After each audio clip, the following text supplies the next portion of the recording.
Capítulo 11.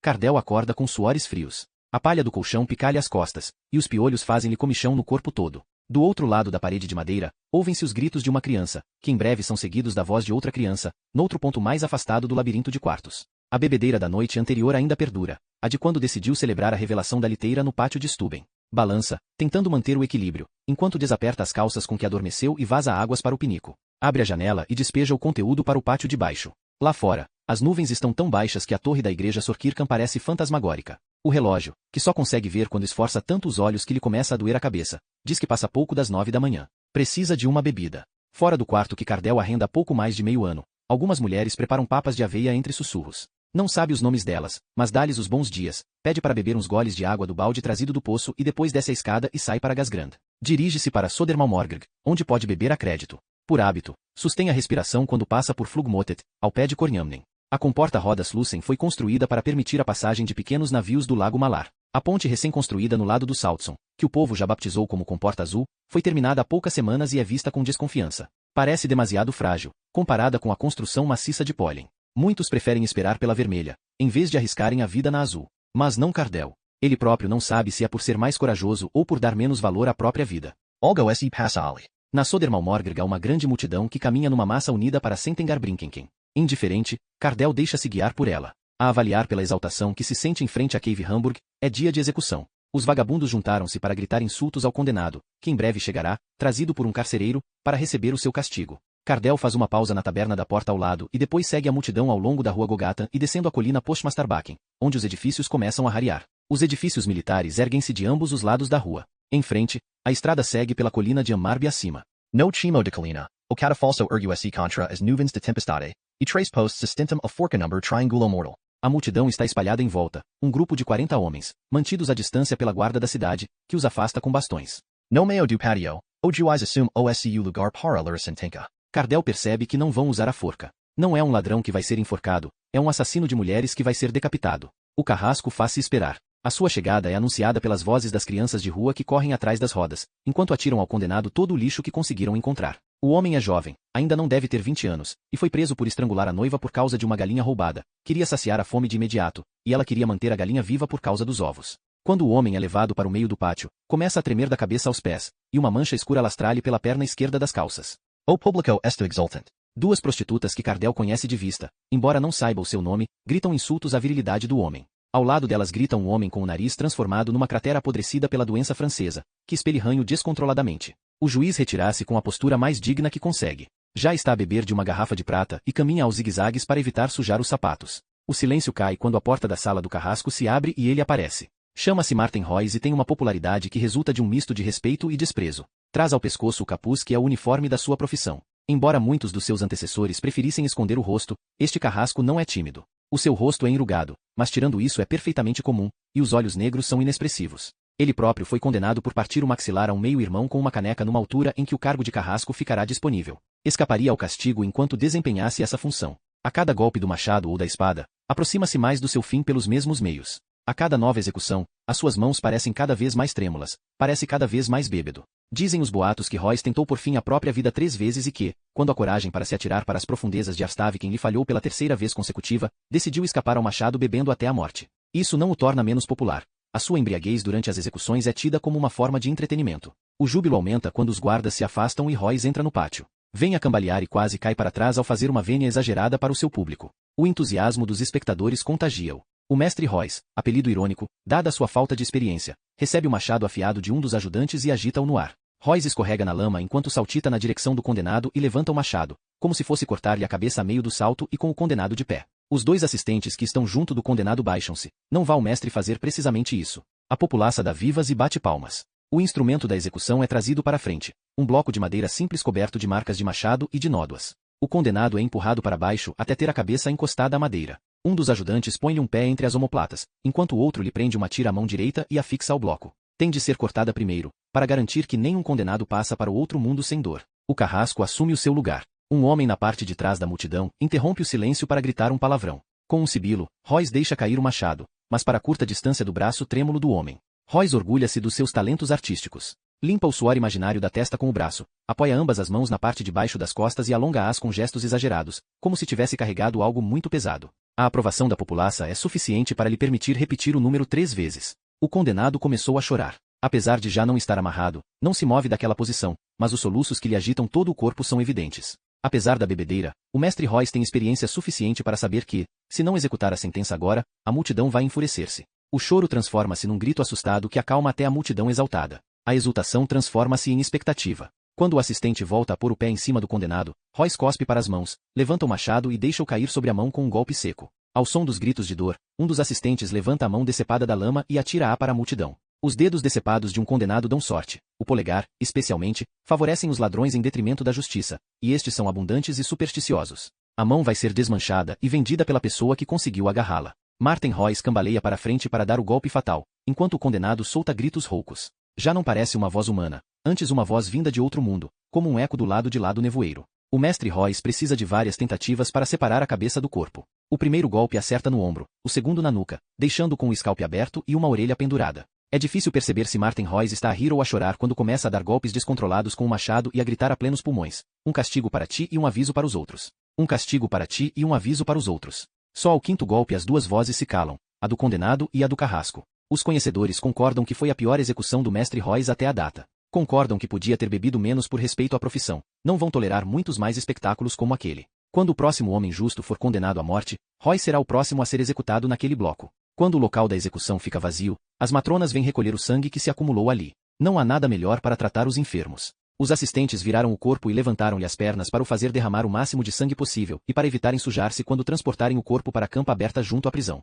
Michael Cardell abandona o local. Quando ergue a cabeça, vê a silhueta de Cecil Vinge, com as suas roupas escuras, à beira do caminho. O encontro imprevisto leva Cardell a hesitar. Fica parado a observar Vinge durante muito tempo, sem revelar a sua presença. O rosto pálido não denuncia qualquer emoção, nem qualquer sinal de que o seu dono ficou especialmente afetado com a cena que acaba de testemunhar. Só quando Cardell se aproxima repara que os dedos magros apertam o punho da bengala com tanta força que o braço treme. Vinge está absorto nos seus próprios pensamentos, ainda voltado para o pátio, e interrompe-se para cumprimentar Cardell com um aceno de cabeça quando este se aproxima. Começou a chuviscar no pátio da prisão de Ammarby. Boa tarde, Jean Michael. Não via uma execução há mais de um ano. Vim para ver a justiça ser cumprida, tendo em conta o homicídio que estamos a investigar. É este o destino que aguarda o assassino, se formos bem-sucedidos. E? Nunca percebi a lógica de o Estado punir um assassinato matando um dos seus cidadãos, e de uma forma tão cruel. Mas a minha maior objeção é a seguinte: o tribunal não faz qualquer esforço para entender os réus. Como podemos impedir os crimes de amanhã se não entendermos os que foram cometidos ontem? A resposta, Jean Michael, é que as pessoas responsáveis nunca pensaram nisto. Pensam que o seu dever é julgar e punir, e mais nada. Muitos que eu próprio interroguei viram os seus dias terminar no cadafalso. O meu único consolo é saber que ninguém foi executado sem ter sido ouvido, saber que fiz o possível para convencer o culpado da sua culpa e para me certificar de que todos tinham a possibilidade de contar a sua versão dos factos. A populaça não vem para ver razão, por muito que se esforce para entender. Sem o medo do machado e da forca, Estocolmo ficaria reduzida a cinzas numa noite. Vinge não responde e deixa Cardell continuar. O meu encontro com o Stubb pode ter nos aproximado da solução. Contar-lhe-ei mais quando tiver informações adicionais, mas por agora posso dizer-lhe que procuro uma liteira verde que pode ter sido usada para transportar o Carl Johan na sua última viagem. Viram as costas à prisão e a mancha vermelha que é agora tudo o que resta do homem que foi ali levado para morrer. Juntos começam a dirigir-se novamente para Skanstulen. Vinge quebra o silêncio quando chegam ao fundo da colina. Falou-me do rei Gustave e da guerra, Jean Michael. O que sentiu por perder tanto num combate que começou por motivos desonestos é perfeitamente válido. Assim sendo, quero contar-lhe algo acerca de mim que poucos sabem, mas que é a verdade. Fez-me esta pergunta, e sei que os boatos dizem que deixei a minha mulher para a proteger. Cardell sente-se desconfortável, pouco habituado à franqueza. Fita as próprias botas, que se enterram cada vez mais na lama. À medida que a tosse aumentava, fui ficando cada vez mais doente, mais magro, mais fraco, e comecei a desaparecer diante dos olhos dela. Já não tinha nada para lhe oferecer, não podia ser para ela o que um marido deve ser. A voz rouca de Vinge é monocórdica e não denota emoção, como se estivesse a recitar as escrituras. Cardell sente a determinação que mantém a firmeza das palavras, como a baixa pressão que se sente antes de um trovão. Claro que eu sabia o que estava a acontecer. É o resultado de uma vida inteira dedicada ao serviço da justiça. Pormenores que sugeriam secretismo. Sempre tive muito jeito para os descobrir. Encontrei em nossa casa coisas que me eram desconhecidas. Ela dizia que ia visitar amigas. Mais tarde eu descobria que era mentira. Mas, acima de tudo, notei-o no comportamento dela. Pericia feliz. Tinha as faces rosadas e um brilho nos olhos, que até ali só revelavam um prenúncio de morte. Winge viria-se para Cardell. Tem o rosto imóvel como uma estátua. Pela primeira vez em meses, parecia a mulher por quem me tinha apaixonado. Vinge demora-se nesse pensamento antes de continuar. Por fim, apanhei-os em flagrante, num momento de fraqueza. Tinha feito o possível para o evitar, mas estava doente e não prestei atenção. A minha tosse abafava o som daqueles encontros e vice-versa. Ele era um jovem oficial com sabre e bandoleira, usava um bigode preto e tinha todo o futuro pela frente. Não posso censurá-la. Nessa mesma noite, preparei a minha partida para a casa do Roselius. Nunca mais a vi. Cardell abre a boca para oferecer um comentário, mas Vinge antecipasse a ele, com o rosto voltado para o Amar-Bijon, sobre o qual o vento começou a soprar por cima das ondas. Não precisa de dizer nada.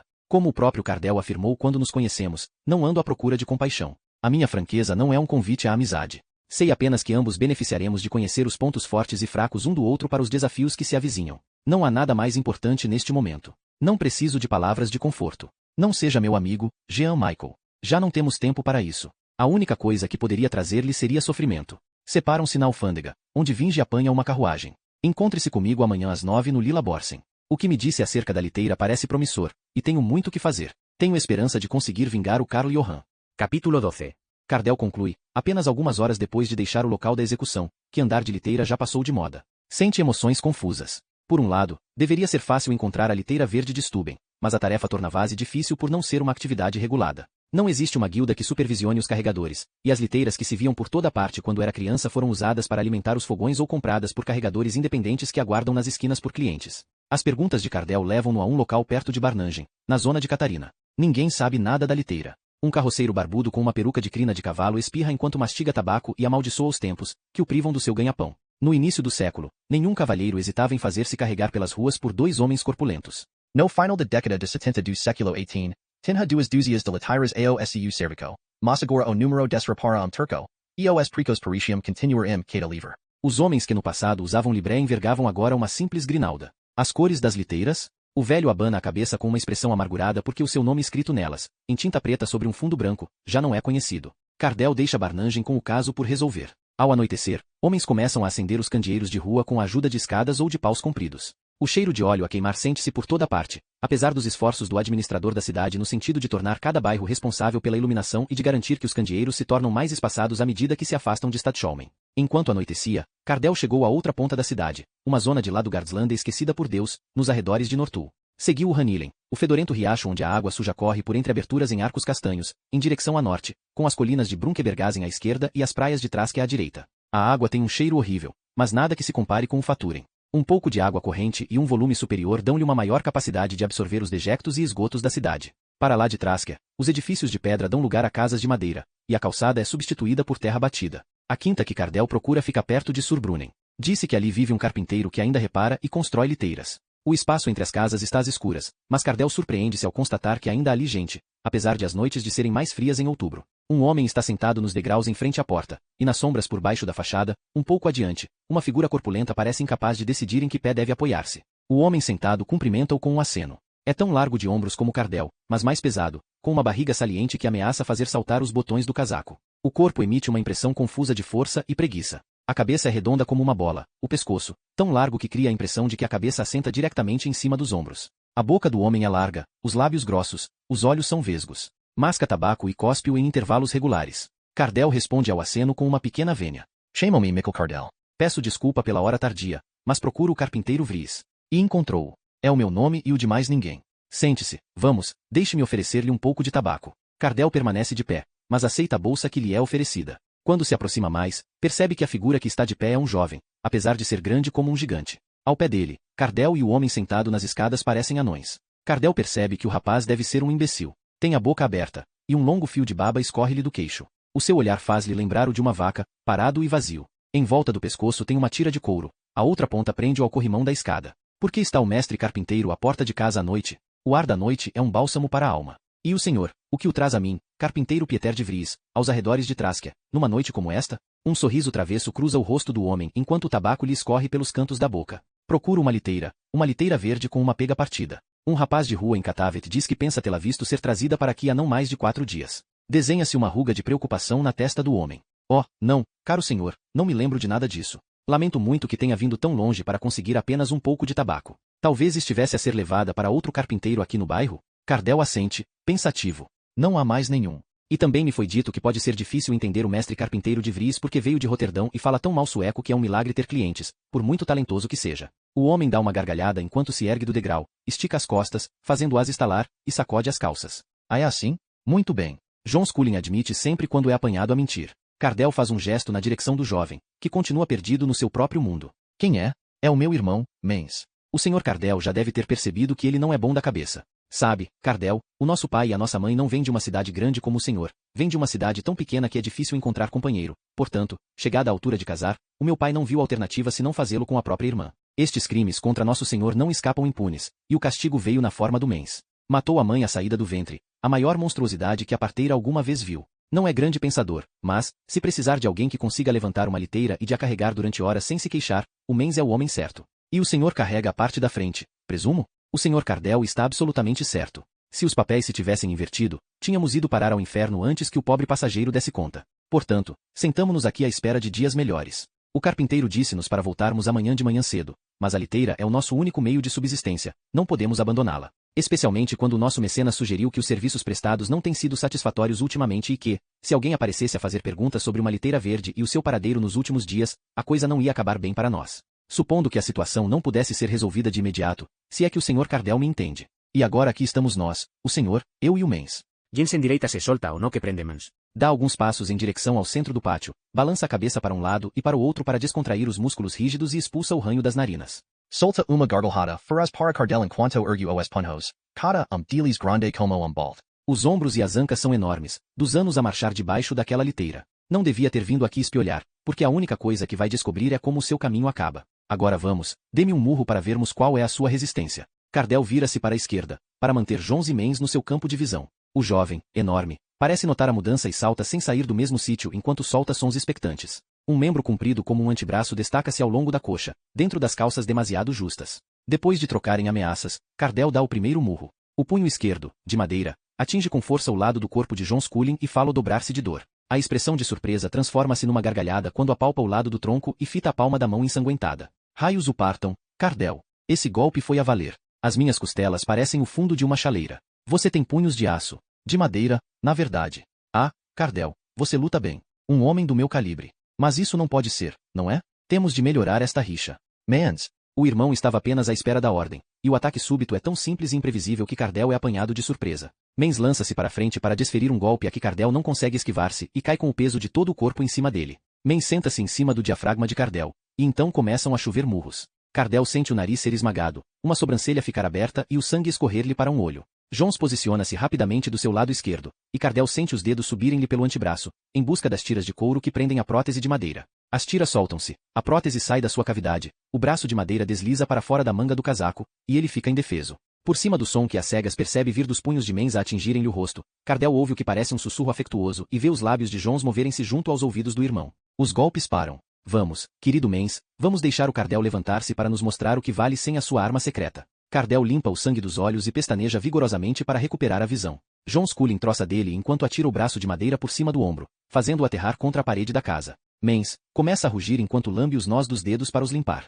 Cardell tem os ouvidos a zumbir e vê o mundo a andar à roda. Por cima dele, as estrelas brilham no céu. As constelações estremecem num remoinho. A boca de Cardell está cheia de dentes partidos. Pergunta-se se será o sabor do pó das estrelas aquilo que sente. Mentalmente, Cardell vê o sangue nos cantos da boca de Johann Gel, ouve a voz rouca de Cecil Vinge e o som dos canhões russos ao longe, enquanto estremece ao vislumbrar o sorriso desdentado nos lábios podres de Carl Johann sob a luz fraca da cripta. Começa a cambalear na direção dos dois vultos oscilantes, sentindo o braço morto ganhar forma ao seu lado, terrível e poderoso, cheio de dor e ódio. Venham lá, seus rufias nojentos. Capítulo 13. O café de Gustav Adolf Sundberg mudo se para a Jarntorget de Bergsgranden. Ao pé da igreja declara. Mas já recebeu a alcunha de Lilla Borsen por se estar a tornar ponto de encontro para os habitantes de Skepsbron. Muitos bebem chocolate quente, mas a maioria, como Cecil Vinge, prefere intermináveis chávenas do amargo café arábica, especialmente por correr o boato de que as autoridades estão a pensar proibir completamente aquela bebida, numa tentativa de conter as conspirações nos cafés. Por enquanto, contudo, os boatos correm livres como o café. Alguns deles sobre o comportamento bizarro do príncipe Gustav, de 15 anos, para com os seus cortesãos, outros sobre o duque Karl, que anda a cortejar o ladrão do Rudenscholde, cujo coração pertence ao traidor Arfelt, outros ainda sobre o autor Thomas Torild, que supostamente caiu de uma mesa em Lubeck enquanto gritava que o exílio lhe dera a imortalidade que anos com a língua entre as nádegas do barão, Reuterhold não lhe haviam conseguido dar. Vinge decide esperar mais uma hora por Cardell. Quando o relógio de bolso marca as 10h30, ainda está sozinho. Vinge segue a rua Vasterlangata em direção a norte, até chegar a Gasgrand, e pergunta na quinta por Cardell. Um sapateiro que se prepara para pôr solas novas numas botas de cavaleiro tem a resposta que procura. O guarda mutilado? Arrenda um quarto na casa da viúva Pialma. Nas escadas da casa há um grupo de crianças a brincar.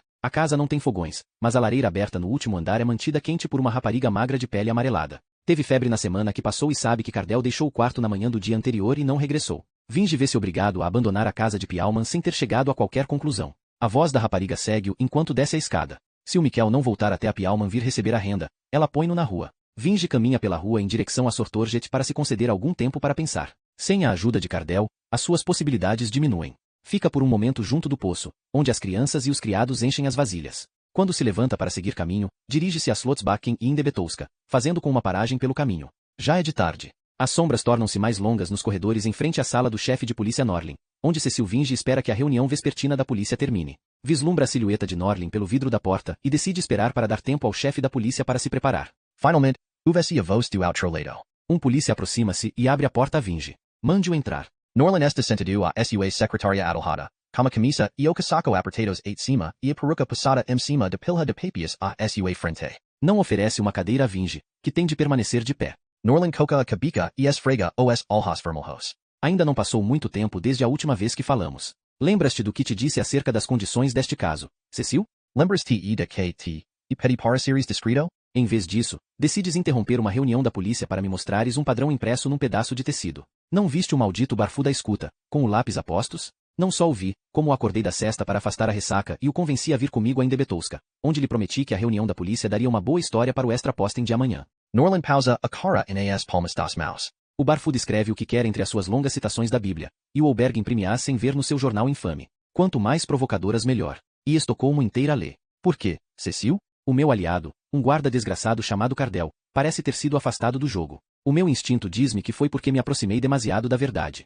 O tecido é a minha última esperança. É caro e esteve pendurado na casa de alguém com dinheiro. Quem tiver visto este tecido vai reconhecê-lo de imediato pela descrição no jornal. Se alguém influente estiver interessado em calar esta investigação, irá abordar-te. Irá exigir a minha cabeça numa bandeja. Talvez até a tua. E tu, Johann Gustav, vais dar-me o nome dessa pessoa. O Reuterholmlu o extra posten como todos os outros cascavel hyros do reino. O barão vai ver isto como mais uma prova de que dou prioridade a outras coisas que não às suas ordens. Esta é a oportunidade porque ele esperava para me demitir. Acabaste de escrever a minha sentença, Cecil. Tendo em conta o que a chefia fez pelo teu bem-estar no ano que passou, suponho que é um favor que te fazem ao abreviarem o teu serviço, pois assim prolongam-te a vida. Eu devia ter pensado com quem me estava a meter antes de te ter pedido ajuda. Cecil Vinge, sempre pronto a sacrificar tudo e todos pelos seus ideais. Os olhos de Vinge brilham. Sim, foste tu que me pediste ajuda, e talvez devesses ter te lembrado de quem sou. A lealdade a ti deve ter sido suficiente para me fazer aceitar este caso, mas, no momento em que a decisão foi tomada, a minha lealdade foi transferida para o morto. Agora, a minha responsabilidade é para com ele, não para com o teu prestígio. Ainda há poucas noites, estive na igreja de Maria a examinar o corpo. Deixa-me descrevê-lo, já que nunca o viste. Os seus membros foram amputados há muito tempo. Cada ferida teve tempo para sarar e permitir ao corpo suportar a intervenção seguinte. Foi mantido algures durante meses, preso a uma cama. Provavelmente tentou gritar por ajuda, mas de pouco lhe serviu, uma vez que lhe tinham cortado a língua. Deve ter tentado suicidar-se, mas nem sequer tinha dentes. Tampouco tinha olhos. ¿Consegues imaginar, Johann Gustav? Jazer sozinho e impotente, a aguardar o dia em que a serra te leva mais uma parte do corpo? Eu vou apanhar quem fez isto. Vou descobrir por quê. E tu vais dar-me o nome dele assim que o descobrires, em vez de estares para aí a queixar-te do Reuterhol e da tua honra. Falas de sentenças de morte na minha presença. Não tens vergonha? Norlin sente a resignação ocupar o vazio deixado pela raiva. Tem saudades da mulher e da filha, do seu cheiro, dos seus risos. Do outro lado da mesa, Vinge fita-o com pupilas dilatadas e um rosto emaciado. Norlin suspira pesadamente e pousa a mão num papel dobrado à sua frente. Recebi notícias de Paris esta manhã. As minhas fontes dizem-me que tencionam levar a rainha ao Tribunal da Revolução. Sabes tão bem como eu como isto vai acabar. Maria Antonieta vai perder a cabeça, tal como o marido. Vão atirá-la para uma vala comum, para cima dos milhares que estão à sua frente na fila para a guilhotina. São tempos negros estes em que vivemos, Cecil. A voz de Vinge é suave quando responde. Johann, tu mesmo mo disseste aqui na outra noite. Por que motivo fazemos o que fazemos, se não for por este? Tens razão, claro, como sempre. Nunca se deve discutir com o Cecil Vinge, ele tem sempre razão,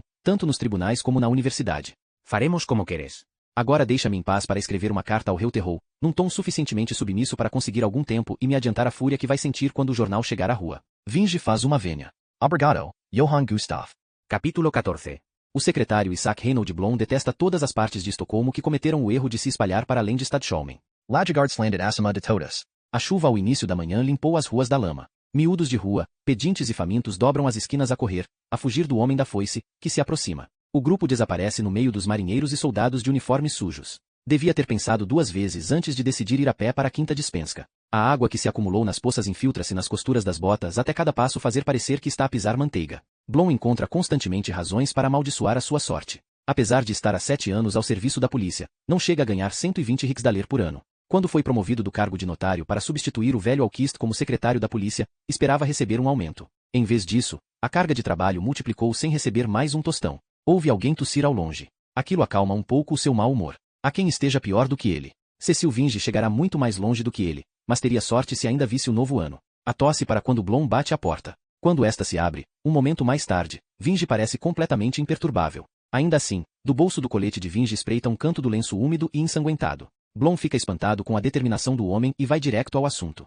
O Norlin enviou-me com a correspondência pedida de Indebetowska. As queixas não tardaram a chegar. Blom senta-se junto ao fogão para secar as botas depois de entregar o pequeno embrulho a Vinge. No interior hot trace cartas com os celos quebrados. Blom pigarreia e continua. Provavelmente foram escritas à pressa logo que o extra-postem chegou à rua. Todas dizem a mesma coisa, mas apontam motivos diferentes. A primeira carta vem de um comerciante rico que está preocupado com o preço do algodão e com as consequências para as finanças do reino. Um conde Necrona, do colégio comercial, alerta-os para o perigo da degradação moral que pode advir de alertar o público para coisas que nunca poderiam ter imaginado. Por fim, mas não menos importante, temos Gilles Tosse, que acha que as coisas escandalosas estão, pela sua natureza, ligadas às correntes revolucionárias. Tosse QCTE de series Jacobino. Vinge aquece alternadamente os dedos de uma mão na palma da outra. Eu conheço o Tosse. Talvez também te recordes dele? Estudou em Uppsala na mesma altura que nós. O nome não me soa familiar. É um preguiçoso que não gosta de ler, mas vem de uma família tão rica que conseguiram comprar-lhe um cargo mesmo sem ter tido qualquer sucesso acadêmico. Lembrou-me de como olhava com ares de superioridade os que labutavam a secretária. Suponho que via os nossos esforços como prova da nossa moral decadente. O chefe Norlin disse-te por que te mandou aqui com estas cartas? Não, mas não era preciso dizer. Não sou estúpido, Vinge. Fui eu que segui o protocolo quando apareceste com o teu tecido e li sobre ele no extra-postem. Esperas que algum destes cavalheiros que escrevem a queixar-se tenha outros motivos para além dos que aponta. Talvez uma ligação ao corpo encontrado no Faturem, suponho. Vinge aperta os lábios com tanta força que se transformam numa linha fina. Ao mesmo tempo, fecha os olhos e massaja a testa.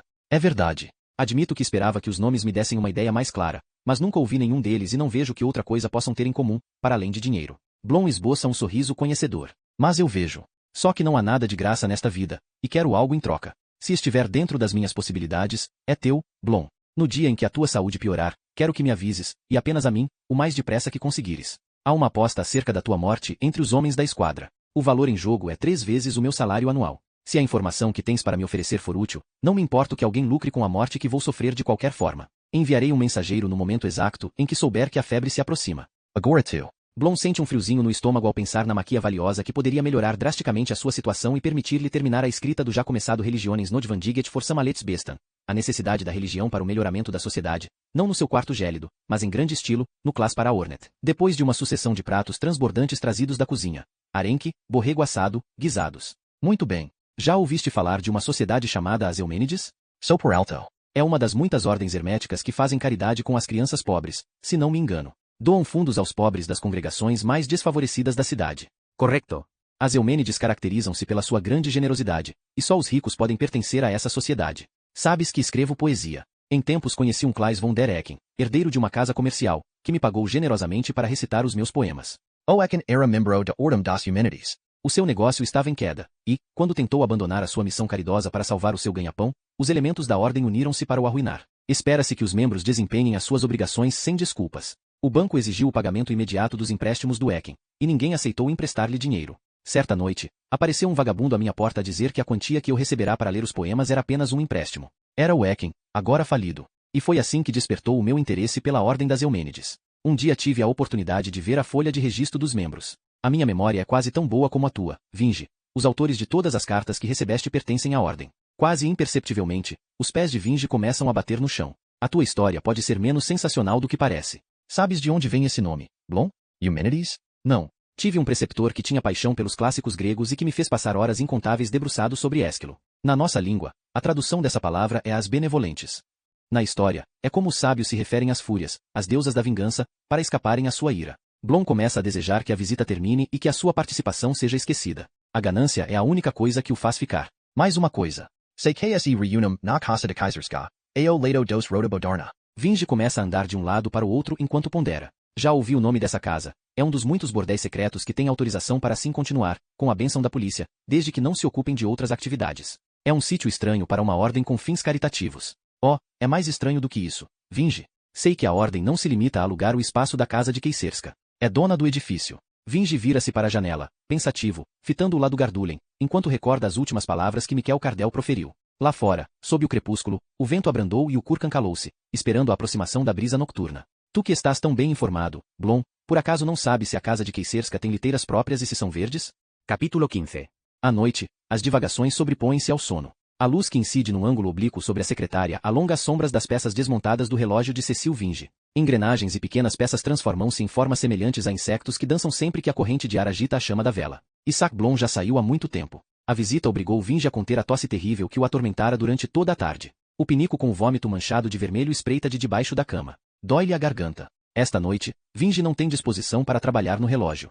A reunião de uma mão cheia de peças de metal num todo ganha vida própria, desde que o relojoeiro tenha perícia suficiente para colocar todas as peças no lugar certo. Esta atividade costuma acalmar-lhe a mente, mas, em vez disso, fica sentado a pensar no que terá sido feito de Miquel Cardel depois de se separarem em Scanstul. Do pouco que sabe da vida de Cardel, parece-lhe que o guarda atrai a violência como o ferro atrai um ímã, mas também revela uma capacidade de enfrentar, indômito, essas situações. Parece-lhe improvável o desaparecimento não estar relacionado com a busca da liteira. Afiou a navalha de Ockham toda a vida, e esta diz-lhe que o guarda se aproximou demasiado da verdade para se poder defender. Não consegue adivinhar os detalhes. Depois de montar o relógio, mede a pulsação, constatando que tem 163 batidas por minuto, e sente uma perturbação crescente no diafragma. Não há esperança de encontrar sono ou tranquilidade. Na arca ao lado da cama há um frasco de vidro com tebaica, produzido por um boticário de Bjorn, na rua Firverkargatan, do outro lado de Artillery Garden. Gotas de ópio misturadas com álcool, ácido succínico e bicarbonato de amônio. Tem aquela tintura há muito tempo, mas sempre se recusou a usá-la. Disse que é um medicamento forte. Em Bjorn, informaram-no de que,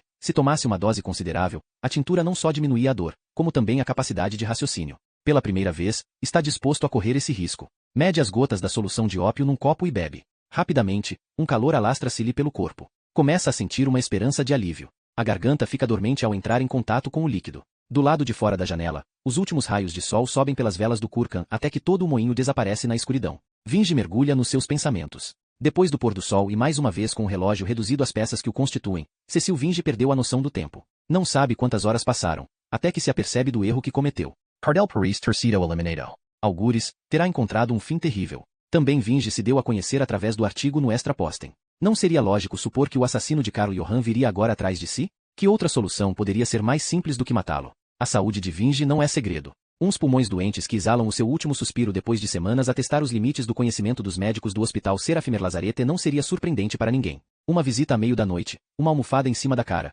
e a sua vida chegaria ao fim sem ninguém desconfiar de nada. Vinge sente um frio na espinha. Levanta-se para olhar pela janela, mas depara-se apenas com o seu próprio reflexo, emaciado e pálido. Põe o casaco por cima dos ombros, coloca uma vela no castiçal e protege a chama. No corredor, apaga a chama com o indicador e o polegar e fica à escuta na escuridão. A casa está vazia. As raparigas e os rapazes têm os seus quartos no outro lado, e, na lareira da cozinha, as brasas já foram postas a aquecer para a manhã seguinte. Vinge abre a porta que dá para o pátio e sente o ar úmido, o aroma ácido dos campos salgados pela brisa marinha. Lentamente, os seus olhos começam a habituar-se à escuridão. A propriedade está escura e silenciosa. Lá fora, as tilhas balançam. Não se vêem luzes da cidade por entre as pontes, já deve passar da meia-noite. O portão está aberto. Do outro lado, os campos são banhados pelo luar. Uma visão tão pacífica durante o dia que parece fantasmagórica à noite. Ali, os mortos foram enterrados em pânico no início do século, quando a peste chegou a Estocolmo, a bordo de um navio mercante holandês. No cemitério de Catarina.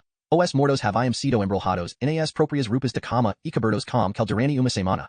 À espera de que houvesse espaço no cemitério apanhado. Em Ladugardslande, tinham conseguido lidar melhor com as consequências da doença. Para lá da casa mais afastada, haviam aberto valas para enterrar os corpos. Hoje em dia, a terra é mais fértil ali do que em qualquer outra parte. Os jardins da propriedade mantêm-se floridos até as primeiras geadas, mas os jardineiros aprenderam desde cedo a não cravar as pás demasiado fundo na terra. Há mais qualquer coisa lá fora. Vinge não está sozinho. Vê uma sombra que se aproxima, vinda da água, um vulto negro que não pertence ali. Aproxima-se lentamente, encolhido e atento, para não ser descoberto. Vinge refugia-se nas sombras atrás do muro. De cada vez que uma nuvem encobre a lua, a paisagem desaparece. Quando a luz regressa, o vulto está mais próximo. Não é esta morte com que Vinge passou tanto tempo a tentar reconciliar-se, não é a morte previsível e doce que imaginara, antes uma morte violenta e degradante, entre o horror e a ignorância, sob a forma da ponta de uma faca, de pancadas ou do estrangulamento. Agora consegue ouvir os passos, fracos e quebradiços. Ouve o som da sua própria pulsação enquanto tenta respirar sem fazer barulho. O vulto transpõe o portão, entra no pátio e passa por baixo das copas das árvores. Vinge percebe que está a perder a batalha contra um ataque de tosse que se avizinha e toma a decisão. Mais vale deixar o confronto vir até si e ter uma morte sangrenta. A descoberta do seu corpo junto das tilhas levantará questões. Acabará por sair algo bom desta noite que parece só poder terminar mal. Dando poucos passos, Vinge aproxima-se da figura e agarra-a. Vinge percebe o seu erro quando sente a mão fechar-se em volta de nada. Esta figura não tem forma. Não é um assassino vindo da cidade, antes alguém saído da campa para assombrar aquelas paragens durante a noite. Vinge sente o sangue escorrer-lhe das têmporas e vê 2 pontos brilhantes no lugar dos olhos. Quando o fantasma se vira para ele, não tem rosto humano. Quando a testa de Vinge bate no chão, este já perdeu a consciência. Ao acordar, está na sua cama. A luz da manhã entra pelo vidro sujo da janela. O fogão está aceso, a lenha estala sob as chamas. Vinge demora alguns momentos a orientar-se. O efeito do ópio abandonou o seu corpo. No lugar dele ficou uma dor de cabeça latejante. Quando fala, a língua parece ter-lhe engrossado dentro da boca. Agarrei-lhe no braço esquerdo, Jean Michael. A prótese de madeira não estava lá, a manga estava vazia. Cardell passou da cadeira da secretária para a cama. É possível. O que senti foi um puxão no casaco. Ainda mal me tinha virado quando Vinge caiu no chão. Pensei que era uma aparição. Pensei que estava a tentar agarrar um fantasma. Como fui tolo. Em minha defesa, devo dizer que o seu rosto também não ajudou a esclarecer o mal-entendido. O que lhe aconteceu? Onde esteve? Ambos os olhos de Miquel Cardell estão tão cobertos de hematomas que parece usar uma máscara. Tem o nariz partido, os lábios feridos, e, por baixo deles, Vinge percebe que lhe faltam vários dentes. Uma das maçãs do rosto parece estar metida para dentro, alterando-lhe a forma da face. Cardell faz um esgar de dor quando fala. Cuidei das minhas feridas em casa de um conhecido na zona de Catrumpetulen e teria enviado notícias se não tivesse dormido durante mais de um dia. Quando finalmente regressei à casa, encontrei o meu quarto cheio de rapazes polacos e todas as minhas posses largadas na escada, dentro de uma saca. A falta de outro lugar onde procurar refúgio e sem sítio para dormir, decidi vir aqui, o que explica a minha aparição tardia. E a liteira? Encontrei a liteira e os seus carregadores. Tive de os persuadir a responder às minhas perguntas. O maior dos dois foi relativamente tranquilo, lento de ideias e fácil de assustar quando se conhecem alguns truques. O irmão foi mais difícil de quebrar, demorei algum tempo com ele. Durante este jogo, tiveram a arte de me tirar o braço de madeira. Quando o consegui recuperar, usei-o como arma até só restarem farpas. Depois de resistir tanto quanto pôde, o gordo fugiu na direção da alfândega, agarrado à perna que não lhe consegui partir. Duvido que o irmão o consiga reconhecer se algum dia voltarem a encontrar-se. O mesmo se pode dizer de mim. Lamento não ter conseguido evitá-lo. Mas consegui obter uma informação do tipo quando lhe pisei os dedos com a bota. São donos de metade da liteira, sendo que a outra parte pertence ao seu empregador, a entidade para quem fazem a maior parte dos serviços. Pertence aos Roda Bodarna, em Nordstrom, no Clara Sujo. E casa de Kaiserska. Exacto. A sua investigação conduziu-o a esta casa? Sim. Deixe-me descansar um pouco mais. Quando acordar, vamos comer. Esta noite vamos confrontar os assassinos do Karl Johann. Capítulo 16. Na zona dos Roda Bodarna, o barulho calou-se com o nascer do dia. Dos navios que entregam cereais no cais, resta apenas um, que ainda está a descarregar a mercadoria. 2 estivadores, ambos bêbados, rolam um barril com esforço. Um deles canta uma canção vulgar para si e para o amigo. Ah, se eu vestisse roupas de mulher e cantasse o Faderalan Lalan lá, forraria o meu casaco a couro. A Nordstrom corre ali no seu caminho para o Saltson, passando pela construção abandonada da ponte. Na outra margem ergue-se a fachada da Casa Ridar, com a torre da igreja a destacar-se na pequena ilha, à direita. A luz em Stronsborg, com o seu estranho edifício em forma de cruz e a sua cúpula coberta de bandeirolas. A praça está vazia, os postos das lavadeiras desertos. Vozes abafadas e os passos dos trabalhadores a caminho de casa ouvem-se da ponte sobre o Clara Sujo. Vinge fica imóvel, voltado para Stadscholmen. Apesar de tudo, é bonita. Cardell assente, embora relutante. A cidade? Cheira mal e está repleta de moribundos que só querem encurtar as vidas miseráveis uns dos outros. Mas, sim, a luz da noite é bonita. E mais bonita ainda com mais água a separá-la dos seus observadores. Cardell cospe tabaco para a água e vira-se para o lado direito. Ao lado deles ergue-se a casa de Keiserska, com a sua longa fachada voltada para a praça e o lado mais curto a dar para a água. Tem 3 pisos e a entrada ladeada por arcos. No fronteo ham solpoint em relivo. A luz no primeiro andar. Alguém solta uma gargalhada. Cardell esfrega o coto desprotegido por causa do frio. E agora? A menos que tenhas trazido um ariete, fazemos a única coisa que podemos. Batemos a porta. O homem que a abre faz Cardell recuar de surpresa. A sua pele é negra e, sob a luz fraca e com a sua libré clara, parece por momentos não ter cabeça. Mais de uma vez, Cardell viu o assistente negro do rei Gustav, Badin, que era também o bastardo que criou, correr junto dos barcos na ponte Skepsbron, mas nunca vira nada assim tão de perto. Vinge toca na aba do chapéu em jeito de cumprimento. Boa noite. Vim visitar a senhora da casa. O homem de pele negra responde com um sorriso rasgado, abrindo a porta de par em par e fazendo-os entrar com um gesto largo. Toca uma sineta de prata e guia-os até uma escada que sobe em semicírculo, antes de fechar a porta de carvalho atrás deles e de regressar para o seu lugar num banquinho, sob uma candeia acesa. No primeiro andar, chegamos uma porta que já se encontra aberta. À porta está uma mulher jovem, que usa um vestido simples, suficientemente transparente para permitir vislumbrar os mamilos. Tem uma fita de seda no cabelo e parece não usar maquilhagem para além dos lábios pintados de vermelho e do sinal desenhado por cima do lábio. Faz uma vênia maquinal e sorri para Vinge. Ah, entree, senhor. Deve ser um dos novos iniciados. Deixe-me despir-lhe o casaco e retirar-lhe dos ombros as preocupações do mundo. Chamo-me Naná, sua humilde criada. As paredes do corredor estão decoradas com um papel num padrão de flores negras e roxas. O chão está coberto de tapetes turcos vermelhos. Do teto pende um candelabro com uma dúzia de velas. Na mesa ao longo da parede há castiçais acesos. Vinge põe-lhe um ducado na mão. Os lábios da mulher formam um silencioso ao sentir o peso do ouro. Chamo-me Winge. Estou aqui para falar com a dona da casa. Mas claro, monsieur. É assim que recebemos todos os novos visitantes. Uma conversa confidencial para criar uma ligação agradável. A madame insiste nisso.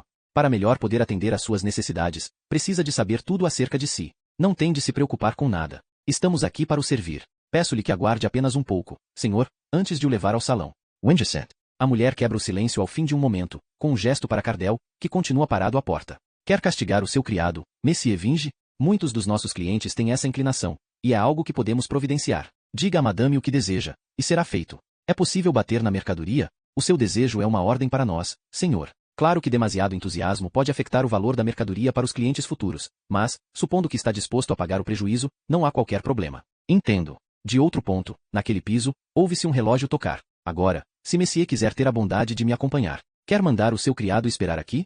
Prefiro te lo comigo, caso o meio desejo de o castigar esse torna demasiado forte. Seguem a mulher pela casa de Keiserska. Do lado de fora da janela, a imagem da cidade ainda visível é simplesmente magnífica. O salão para onde são levados está vazio. Há um sofá de frente para uma poltrona. Vinge senta-se, a convite da mulher. Esta serve vinho num copo de vidro esfumado e estende-lhe com um sorriso.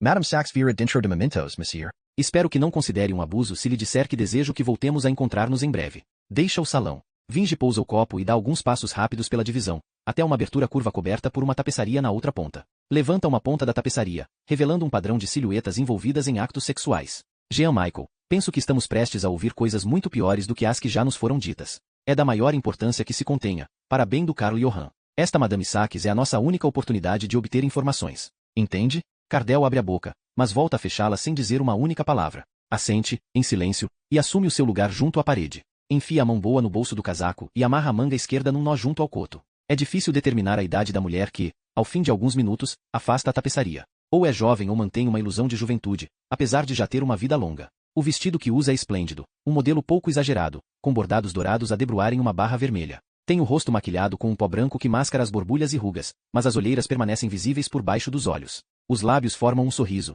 sem emoção, rodeado por rugas profundas. O pescoço revela uma cicatriz que parece causada por um estrangulamento. A expressão afável desaparece subitamente. Os senhores não são os convidados que eu esperava. A Naná deve ter estado a beber. Não tenho nada a discutir convosco nem nada para vos oferecer. O melhor que tem a fazer é desaparecer daqui. Vinge levanta uma mão em protesto. Está engañada, madame. O meu nome é Cecil Vinge. Vim dan debetuska. Segundo entendi, a senhora mantém este estabelecimento de forma tão aberta graças ao contributo de clientes poderosos, obviamente com ligações à polícia. Os sistemas que se baseiam em segredos têm uma inércia intrínseca, e muita gente que não tem consciência do seu acordo pode arruinar-lhe facilmente o negócio antes que os seus mecenas tenham a oportunidade de evitar a catástrofe. Posso ter aqui 20 polícias dentro de meia hora. O rosto dela não denuncia o que sente, mas a voz transformou-se num sussurro. Sabe com quem está a meter-se? A Ordem das Eumênides é proprietária desta casa. Então, se sabe, é óbvio que está a fazer bluff. Mesmo que o que diz seja verdade, eles nunca deixariam um acto como esse escapar impune, e o preço a pagar seria elevado.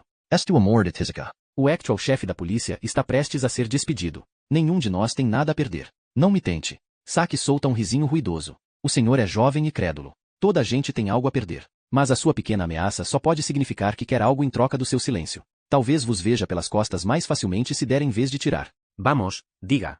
O que pretende? Quer deitar a mão ao meu cofre? Acesso livre à minha mercadoria para reviverem as memórias do brilho extinto das vossas mulheres? Um homem mutilado foi levado daqui numa liteira e lançado ao faturem, embrulhado num tecido igual ao que está pendurado atrás de si. Conte-me tudo o que sabe acerca dele e do destino que conheceu. O seu olhar passa de Vinge para Cardel e foca-se no coto do braço do homem. Sim. Agora entendo. Perdi recentemente uma liteira e respectivos carregadores. O maior dos dois regressou anteontem, envergonhado e a chorar. Não consegue dormir à noite, atormentado por pesadelos horríveis. Nunca aprendeu a falar, mas, quando lhe demos um pedaço de giz e uma ardósia, desenhou um demônio com um só braço. Agora vejo que a realidade é muito menos assustadora do que a história, mas o homem é um imbecil. Sachs volta-se novamente para Vinge. Cardel já viu aquele olhar nos cães que são espicaçados para lutar. Antes de atacarem, avaliam a força do adversário e as suas possibilidades. Nos seus olhos, os apostadores bem-sucedidos veem em quem devem investir o seu dinheiro. Cardel também já apostou e julga-se tão hábil nessa adivinhação como qualquer outro. Estuda o rosto da mulher. Um gigante feroz.